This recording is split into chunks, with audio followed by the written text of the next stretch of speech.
나는 처음 그 사람을 싫어하려고 한 적이 없었다. 어떤 인상도 없었고 감정도 없었다. 그저 같은 공간에 있는 사람, 같은 시간에 출근하고 퇴근하는 사람, 회의실에 함께 앉고 복도에서 마주치는 사람, 그뿐이었다. 하지만 사람은 관계를 구성하지 않아도 감정을 느낀다. 그 감정은 말보다 먼저 온다. 때로는 눈빛 하나, 말투 한 줄, 혹은 그냥 이유도 없이 마음 안쪽에서 조용히 부풀어 오른다. 그 사람은 조용했다. 그러나 조용한 사람이 늘 무해한 것은 아니다. 그의 침묵은 공기를 날카롭게 만들었다. 내가 무언가를 말할 때마다 그는 고개를 조금 돌렸고 팔짱을 끼고 입꼬리를 올렸다. 그 미세한 움직임들이 나를 조용히 갉아먹었다. 처음엔 내가 예민한 줄 알았다. 회사라는 공간은 원래 그런 곳이니까. 모두가 친해지길 바라는 건 어리석은 바람일지도 모른다고. 내가 먼저 합리화를 시작했다. 하지만 시간이 지나면서 그 사람이 말하지 않은 말들 사이에 무언가가 숨어 있다는 것을 느꼈다. 단어 하나 없이 건네는 조소, 말끝을 흐리는 방식, 회의에서 내 의견을 부정하는 방식. 그런 것들이 계속되자 나도 조용히 무너졌다. 나는 그 사람을 피해 다녔다.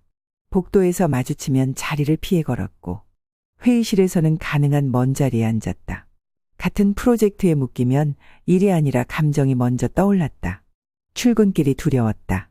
한 사람이 나를 이렇게 무겁게 만들 수 있다는 사실이 두려웠다.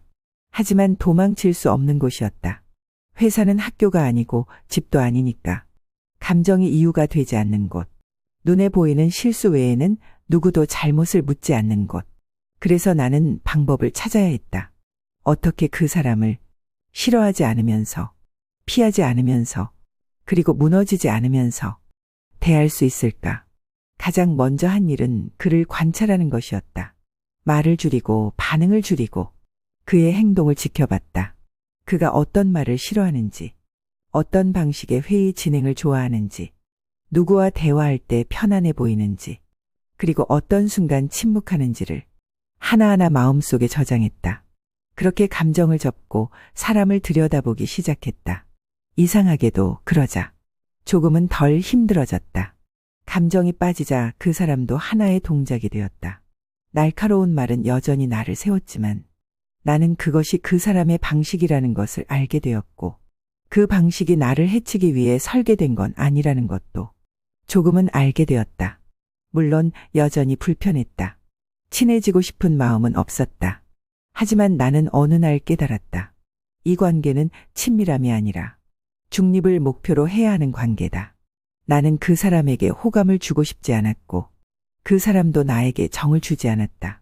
하지만 우리는 같은 회의실에 앉아 있었고 같은 프로젝트를 함께 끌어가야 했으며 결과를 만들어내야 했다. 그리고 그 결과는 감정의 유무와 무관하게 완성되어야 했다. 그게 회사였고 그게 일이라는 것이었다. 나는 그를 이해하기로 했다. 좋아하지는 않더라도 싫어하지는 않기로. 그가 내 이름을 부를 때 그 말투에 숨어있는 무심함을 굳이 받아들이지 않기로 했다. 그가 내 아이디어를 부정할 때 그것이 내 존재를 부정하는 것은 아니라고 말없이 스스로를 설득했다. 어느 날 그는 내게 말했다. 그 보고서 잘 정리했네요. 그 짧은 말이 칼날처럼 느껴졌던 관계의 표면에 작은 틈을 냈다. 그 틈을 뚫고 아주 조심스럽게 관계라는 이름의 빛이 들어왔다. 물론 그 빛은 아주 희미했고 나는 여전히 그 사람을 좋아하지 않았지만 더 이상은 무너지지 않았다. 그것이면 충분하다고 생각했다. 관계는 모든 것을 걸고 증명할 필요가 없다. 어떤 관계는 그저 무너지지 않는 것으로도 충분히 잘 유지되고 있는 것일지도 모른다. 싫은 사람과의 거리 안에서 살아가는 일은 종종 물이 차오른 신발을 신고 걷는 감각과 비슷했다. 발끝부터 젖어오고 그 젖음은 천천히 발목과 종아리를 넘어 마음의 속살까지 스며든다. 회사란 곳은 마음을 다치지 않기엔 너무 좁고 모든 사람과의 감정을 일일이 상처 없이 넘기기엔 너무 많은 일들이 지나간다. 처음엔 이해해보려 했다. 누군가는 삶의 무게가 무겁기 때문일 수도 있겠지. 누군가는 자존감이 낮아서 공격적으로 말할 수도 있고 누군가는 자신도 모르게 남을 깎아내리는 말투로 자신을 지켜내려는지도 모른다. 하지만 그런 생각도 오래가지 못한다. 매일 같은 자리에서 부딪히고 같은 방식으로 무시당할 때 그 이해는 나의 체온을 갉아먹는 쓸쓸한 위로가 되었다. 상대방은 나를 배려하지 않았다. 나는 그 배려 없음에 지쳤고 그 지침이 깊어지자 좋은 사람으로 남고 싶다는 생각마저 흐릿해졌다. 그래서 나는 거리를 두기로 했다. 말을 줄였다. 불필요한 시선은 피했다. 그 사람이 즐겨 쓰는 단어를 피하고 그 사람이 다가오는 시간에 자리를 비우는 법도 익혔다. 애써 피하며 다듬어진 침묵의 기술은 내가 나를 지키기 위한 최소한의 방어였다. 하지만 회사라는 공간은 그 어떤 사적 회피보다도 조직의 흐름이 우선되는 곳이다. 그 사람과의 업무는 계속됐다. 보고서를 검토해달라고 보냈을 때 내가 아닌 말투로 도배된 빨간 글씨가 되돌아왔다. 회의 자리에서 나의 의견을 가로막는 손짓과 생각이 짧다며 던진 조소 섞인 한마디는 한동안 머릿속에서 떠나지 않았다. 그러다 문득 이 사람은 대체 어떤 이유로 이렇게 나를 불편하게 만들까? 스스로 묻게 됐다. 그 질문은 단순히 상대를 이해하자는 차원을 넘어서 내가 왜 이렇게까지 소모되는지를 파악하기 위한 작은 실마리였다. 나는 그 사람의 말투, 표정, 자주 쓰는 단어와 메일의 구조까지 다시 들여다보았다. 그 속엔 꽤 단단한 불안이 있었다. 자신이 무너질까봐, 자리를 잃을까봐, 조금이라도 약해 보이면 안 된다는 두려움이 깔려 있었다. 하지만 나는 그 불안을 감싸줄 생각이 없었다. 우리는 친구가 아니었고 나는 나의 일을 제대로 해내기 위해 회사를 다니는 중이었으니까. 그래서 결정했다. 가까이 가지 않기로. 다만 싸우지도 않기로. 싫은 티를 내지도 않기로. 그 사람을 이기려 하지 않기로. 대신 정중하게 선을 긋는 법을 익히기로 했다. 회의에서는 목소리를 낮추지 않되 감정을 실지 않았다. 피드백을 받을 때는 한두 번은 묵묵히 듣고 필요하면 메일로 내 의견을 담아 조용히 반박했다. 점심시간에는 굳이 함께 가지 않았다. 사적인 이야기는 전하지 않았다. 그 사람과 내가 나눌 수 있는 건 딱 그만큼이었다. 그렇게 정중한 거리를 유지하며 6개월이 흘렀다. 그 사람은 여전히 까칠했다. 하지만 나는 그 까칠함에 흔들리지 않게 되었다.